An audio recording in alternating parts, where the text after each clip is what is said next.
The scariest safeties to ever play in the NFL. Some NFL hits echo for decades. These are the safeties who did not just stop offense, they terrified them.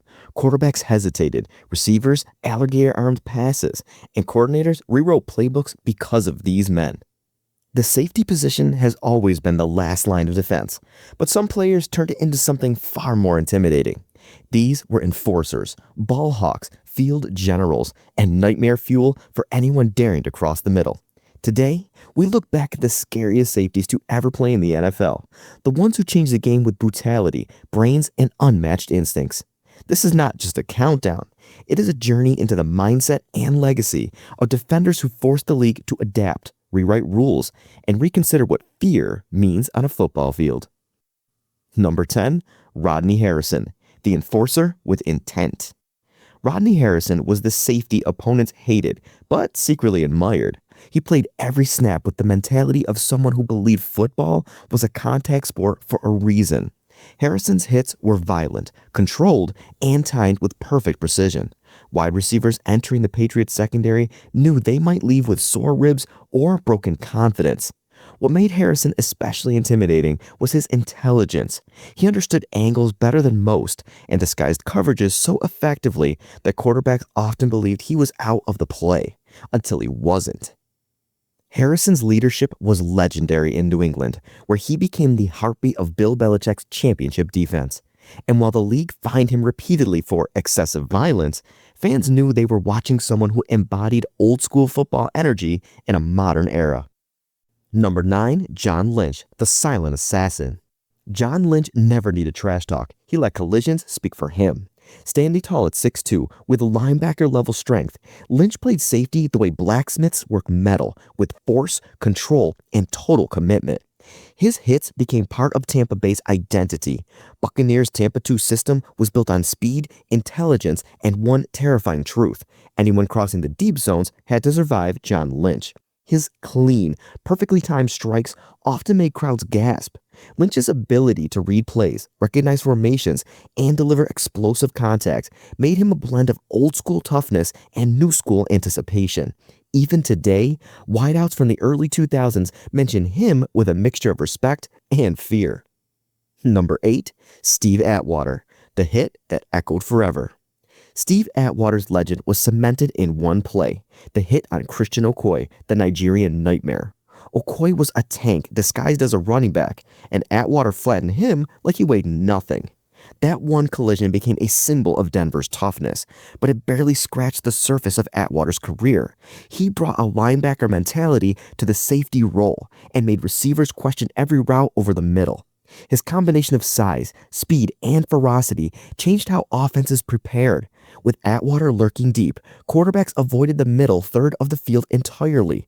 He was not merely a hard hitter, he was a defensive cornerstone who made the Broncos a nightmare for physical offenses.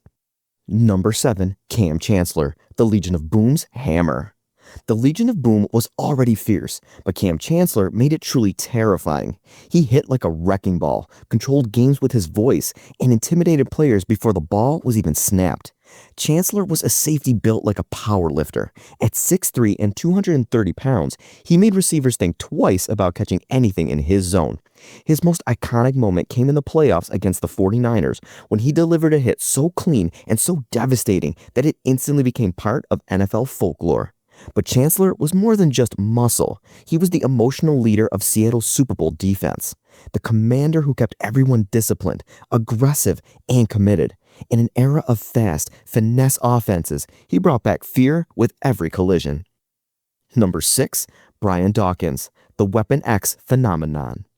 Brian Dawkins didn't simply play football. He transformed into Weapon X, a full-speed, emotional, electrifying force who changed the temperature of a stadium with one hit. Dawkins was known for his intensity, his screaming pregame rituals, and his ability to shift momentum with a single play. He embodied controlled violence.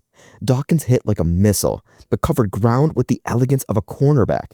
His versatility gave defenses an edge because he could blitz, tackle, cover, and deliver monster hits without losing discipline. Opposing players said the scariest part wasn't the impact itself. It was seeing Dawkins entering the emotional, almost supernatural zone where he became something more than human. When Weapon X took the field, even elite athletes hesitated. Number 5. Ed Reed, the genius with predator instincts. Ed Reed was not terrifying because of his size or his hits. He terrified offenses because he played like a strategist, not a safety. Reed understood the science of football. He watched the film like it was religion. He knew what offenses would do before they did it. That anticipation made him dangerous. Quarterbacks frequently believed they had an open receiver until Reed appeared out of nowhere, snatching the ball and sprinting in the opposite direction. What made Reed especially frightening was his returnability. When he intercepted the ball, the whole stadium held its breath. He could make a routine pick look like a kickoff return highlight reel. Reed combined intelligence, explosiveness, and pure instinct better than anyone. His presence alone changed offensive game plans. Number 4. Jack Tatum, the soul collector. Jack Tatum played with a ferocity that pushed the limits of the game. Known as the Assassin, he was a defensive force whose hits became infamous. Tatum played during an era when rules were looser and collisions were heavier, and he took full advantage. His most notorious moment came in the 1978 preseason when a violent collision with Darryl Stingley left Stingley paralyzed. It was a tragic event that forever altered how fans discussed Tatum's career, but it also was a reflection of how brutally the game was played in that era. Tatum's intimidation factor was legendary. Receivers feared the Raiders' secondary, not because of schemes or disguises, but because Tatum was waiting.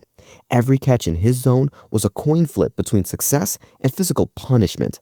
Even today, when fans talk about the NFL's toughest defenders, Tatum is among the first names mentioned.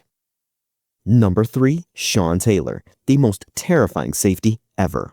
Sean Taylor was the perfect combination of size, power, speed, instincts, and pure fearlessness.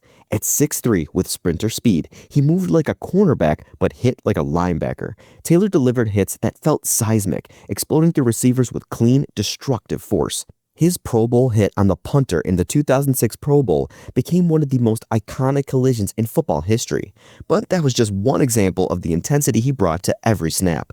Taylor's coverage skills were elite. His range let him erase deep passes. His instincts let him shut down trick plays. And his presence alone changed offensive strategies. His tragic death cut short what could have been one of the greatest careers in NFL history. Yet even with only a few seasons on record, Sean Taylor left behind a legacy of fear, respect, and untapped greatness that will never be forgotten. There were great safeties before him and after him, but none blended violence, instincts, athleticism, and intimidation the way Sean Taylor did. He is, and likely always will be, the scariest safety to ever step foot on the NFL field. Number 2, Troy Polamalu, chaos in human form. Troy Polamalu was fear disguised as unpredictability. Offenses had no idea where he would line up, when he would blitz, or how he would impact a play.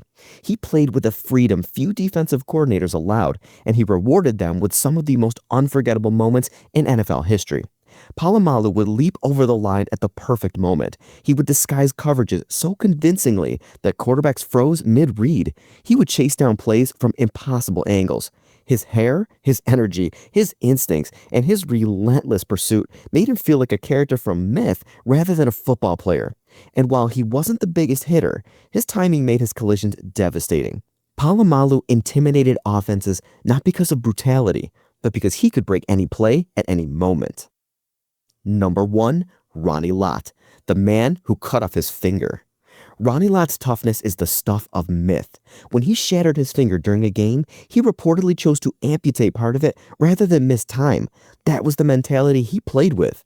Lott blended violence with vision. He could read offenses as if he had the quarterback's playbook, and he delivered hits so explosive they changed careers.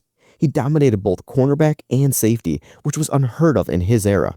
For the 49ers, he became the defensive identity, fierce, intelligent, and unbreakable. Quarterbacks threw away from him. Receivers feared his footsteps. Running backs braced themselves before impact.